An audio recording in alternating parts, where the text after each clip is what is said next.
اعوذ باللہ من الشیطان الرجیم بسم اللہ الرحمن الرحیم۔ السلام علیکم۔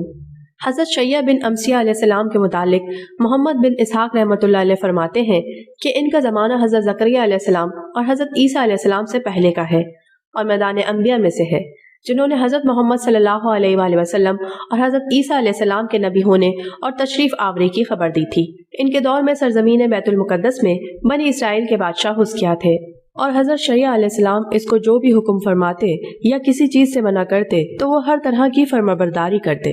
بنی اسرائیل میں بڑے بڑے حادثات رونما ہوئے، جس کی وجہ سے بادشاہ حزقیہ بیمار ہو گیا اور اس کی ایک ٹانگ میں پھوڑا نکل آیا۔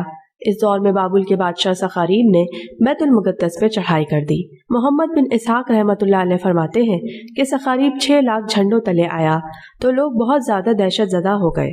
بادشاہ نے حضرت شیع علیہ السلام سے پوچھا کہ اللہ تعالیٰ نے سخاریب اور اس کے لشکر کے متعلق کیا وحی فرمائی ہے؟ اللہ کے نبی نے فرمایا کہ ابھی تک تو اس کے متعلق میری طرف کوئی وحی نازل نہیں ہوئی۔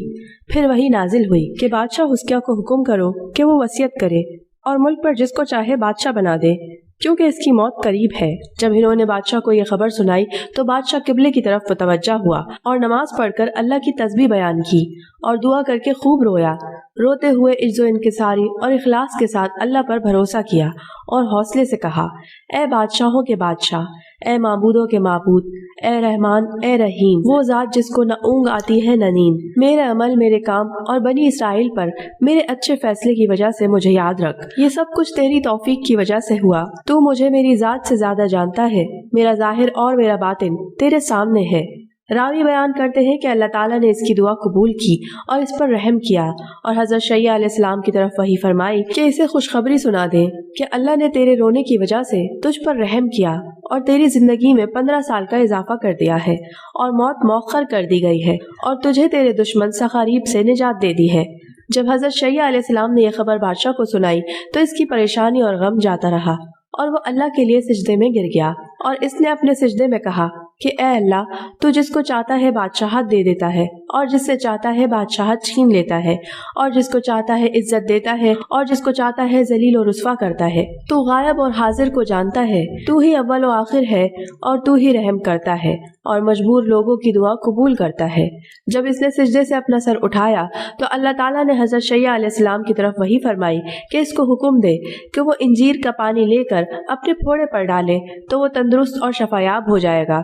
بادشاہ نے عمل کیا اور وہ ٹھیک ہو گیا۔ دوسری طرف اللہ تعالیٰ نے سخاریب کے لشکروں پر موت بھیج دی اور وہ سب کے سب ہلاک ہو گئے۔ ان میں سے صرف بادشاہ سخاریب اور اس کے 5-6 ساتھی بچ گئے۔ ان میں سے ایک بخت نصر بھی تھا۔ بنی اسرائیل کے بادشاہ نے آدمی بھیجے تو وہ ان کو لے کر بادشاہ کے پاس حاضر ہوا۔ اس نے ان کو بیڑیاں پہنا دی اور ان کو سزا دینے اور ذلیل و رسوا کرنے کے لیے 17 دن تک شہروں میں چکر دلاتا رہا۔ ان میں سے ہر ایک کو جو کی 2 روٹی کھلاتا رہا، پھر ان کو قید خانے میں بند کر دیا۔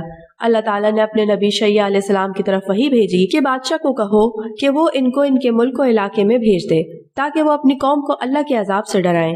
جب وہ لوگ واپس ہو گئے تو سخاریب نے اپنی قوم کو اکٹھا کیا اور اپنے ساتھ پیش آنے والے حالات سے ان کو خبردار کیا۔ تو اس کے جادوگروں اور کاہنوں نے سخاریب سے کہا کہ ہم نے تو پہلے ہی آپ کو ان کے پروردگار اور ان کے انبیاء کے متعلق بتا دیا تھا، لیکن آپ نے ہماری بات نہ مانی تھی۔ وہ ایسی جماعت ہے کہ ان کے رب کی مدد کی موجودگی میں ان کو کوئی نقصان نہیں دے سکتا۔ سخاریب کی وجہ سے اللہ تعالیٰ نے اس کی قوم کو خوفزدہ کر دیا۔ پھر 7 سال بعد سخاریب بھی فوت ہو گیا۔ ابن اسحاق رحمۃ اللہ علیہ فرماتے ہیں کہ جب بنی اسرائیل کے بادشاہ حزقیہ فوت ہو گئے تو ان کا معاملہ بگڑ گیا، شر و فساد پھیل گیا، تو اللہ تعالیٰ نے شیع علیہ السلام کی طرف وحی فرمائی۔ انہوں نے ان کو واعظ و نصیحت کی اور ان کو ان کے انجام سے خبردار کیا کہ اگر وہ لوگ ان کی مخالفت اور نافرمانی کریں گے تو اللہ کے عذاب میں گرفتار ہو جائیں گے۔ جب شیع علیہ السلام اپنی بات مکمل کر چکے تو انہوں نے ان پر حملہ کر دیا اور ان کو قتل کرنے کے لیے ان کو پکڑنے کی کوشش کی۔ وہ ان سے بھاگے اور ایک درخت کے پاس گزرے تو وہ ان کے لیے پھٹ گیا۔ آپ اس میں داخل ہو گئے، لیکن شیطان نے ان کے کپڑے کا ایک کونا پکڑ کر ظاہر کر دیا۔ جب ان لوگوں نے آپ کو دیکھا تو انہوں نے آرا لا کر درخت پر رکھا اور درخت کو آپ سمیت چیر دیا۔ انا للہ و انا الیہ راجعون۔ ہمارے انبیاء اکرام نے ہمارے لیے بڑی بڑی قربانیاں پیش کی ہیں۔ اللہ پاک ہمیں مرتے دم تک اس دین پہ چلنے کی توفیق عطا فرمائے، آمین یا رب العالمین۔ روزانہ اس طرح کے واقعات سننے کے لیے ہمارا چینل سبسکرائب کریں۔ جزاک اللہ۔